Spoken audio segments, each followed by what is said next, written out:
City union bank all in one ஆப்ல இருந்து video KYC மூலமா வீட்ல இருந்தே பேங்க் அக்கவுண்ட் ஓபன் பண்ணலாம். வீடியோ கால்லயே வெரிஃபிகேஷன் முடிஞ்சிரும். City union bank. தமிழ்நாட்டில் 8 இடங்களில் புதிதாக சிறிய துறைமுகங்களை அமைக்க தமிழக அரசு முடிவு செய்துள்ளது. தமிழ்நாட்டின் பொருளாதாரத்தை 1 லட்சம் கோடி ரூபாய் அளவுக்கு மாற்றுவதற்கு தமிழக அரசு பல முயற்சிகளை எடுத்து வருகிறது.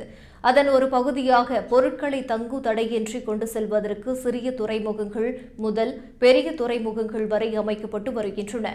அந்த வகையில் சிறிய துறைமுகங்களை அமைப்பதற்கு செங்கல்பட்டு மாவட்டம் முகையூர் மற்றும் பனையூர், விழுப்புரம் மாவட்டம் மரக்காணம், கடலூர் மாவட்டம் சிலம்பிமங்கலம், மயிலாடுதுறை மாவட்டம் வானகிரி, நாகை மாவட்டம் விருந்துமாவடி, தூத்துக்குடி மாவட்டம் மணப்பாடு, குமரி மாவட்ட கடற்கரை பகுதி ஆகிய இடங்கள் அடையாளம் காணப்பட்டுள்ளன.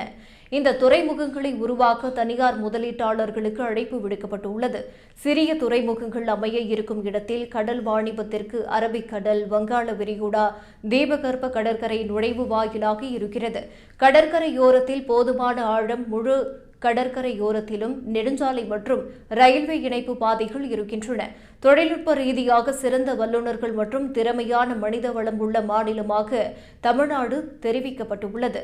துறைமுக துறையில் சாத்தியமான முதலீட்டாளர்களுக்கு 30 ஆண்டுகள் முதல் 99 ஆண்டுகள் வரை நீண்ட கால குத்தகை வழங்கப்படும்.